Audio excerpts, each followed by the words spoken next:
Davey catching up after another defeat, but again, perhaps a game we should have came away with something.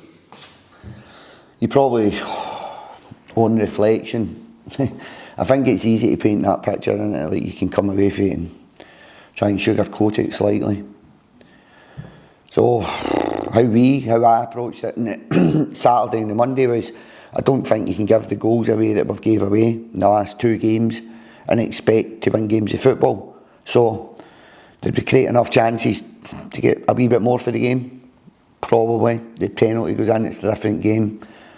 There's a second penalty we don't get, but I don't want to look as though we're trying to sugarcoat not getting the victory. Yeah. But I think with the manner of the goals, the moments that we're losing these goals, 2 set plays, which is really, really disappointing.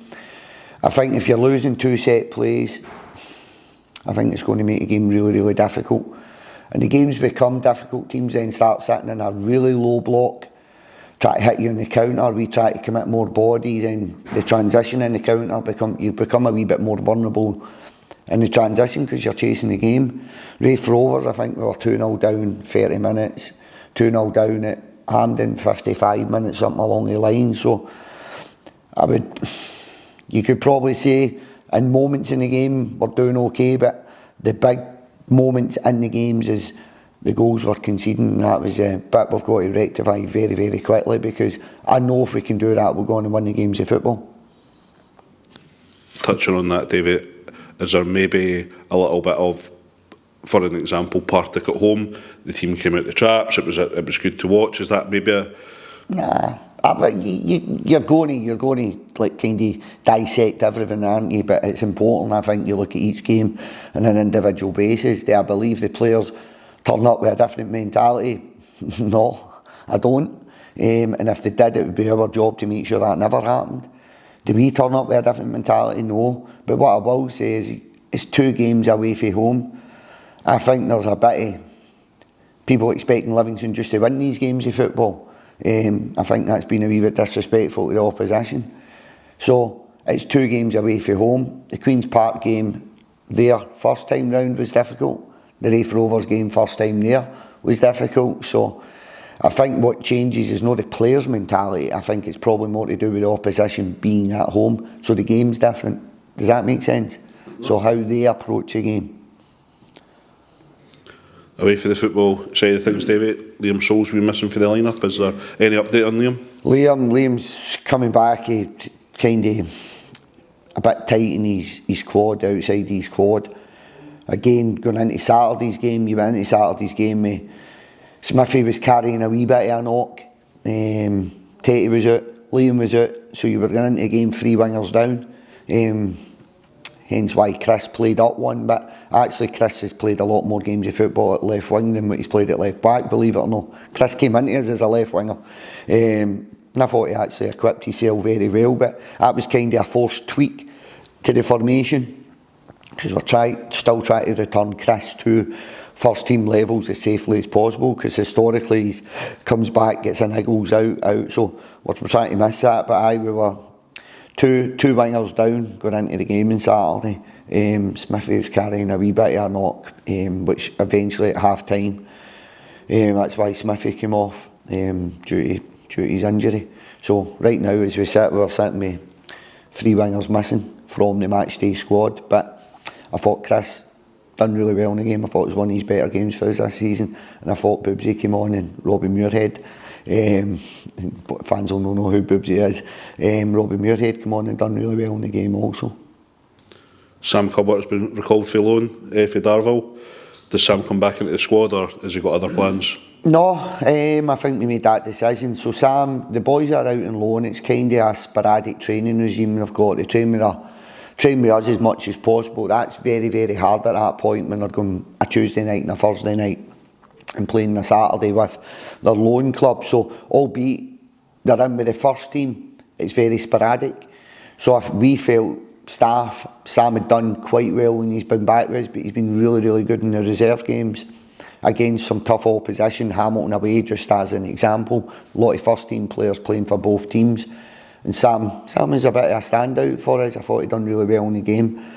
I think Sam now coming into our full-time training regime, in terms of he will train and play with the first team, do what the first team's doing in terms of gym sessions, pitch-based sessions, and the schedule for the first team. I think it's going to help take Sam to the next level. I can see him getting minutes before the end of the season. They could have kept him at Darvo, and then it would have been kept him kind of, he's in the building but he's not really training with you. But we felt that Sam's at a stage where the reserve games we've got, the pitch time we think we'll be able to get him, and training with the first team's going to really help Sam with his development. And for me, I could go and get somebody in loan that could probably do that same position. But I think it's important that we try and push the academy first team players and put demands on them, the boys that have came through the academy, and try and get them onto the park. It's not the be all and end all, because you've got to be ready to go on the park. But Sam's one that he's not a million miles away, and we think being here with us full time for the next 5 months is going to really benefit Sam Colbert going into the summer next season. Robbie Fraser is the latest recruit. Anything else going on in the window at the moment after Marcelo left as well? No, we obviously need to go and bring in a number 2. We need to go and find, well, the funds are there for that. It's kind of a like for like replacement, but we need to, the fund, it's tight at this time of the year. There's not a lot of activity in terms of, there's probably 2 or 3 in the first team squad that really need to move on if they want to go and progress their own careers, but it's kind of a wee bit quiet. I've been very vocal. I think we need one more up in the offensive areas. It's a part of the game this season. I feel we've let ourselves down slightly. We've not took enough of the chances we've created, and that's where the game changes. Games change, goals change games.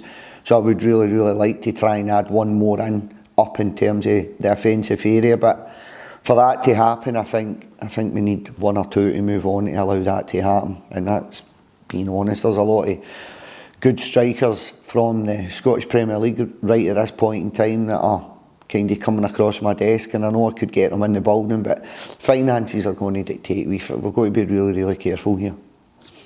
Away for the club, Brendan Rodgers came out and defended his players after some chants. How big an impact, positive and negative, can these things on the park of the sidelines have on not just the players but the staff as well? Yeah, I think in the world we live in, and I think I don't buy into it. I'll be really honest here. I think the message is in the term supporter. Support the club through thick and thin. I think you've got to give as much encouragement on the park as you possibly can.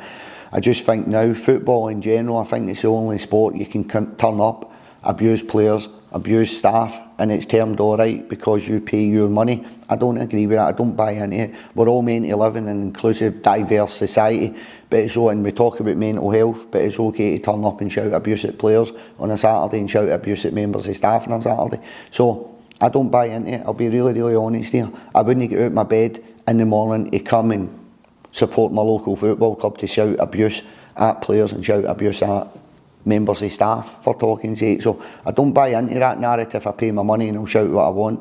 So I think something needs to be done in football. I think social media plays a huge part in that now, and I think you will see a change, but how quick that change comes around, I can see where Brendan's coming from. That's Brendan, what are they sitting, 13 points in front of Rangers at that point, and there's still fans kind of getting abuse. I think it's a part I couldn't turn up to your workforce and just come out and, because I've paid to get in and shout abuse. Yeah, it's the only sport where it's deemed acceptable, but I don't think it's acceptable, and I don't think it should be acceptable.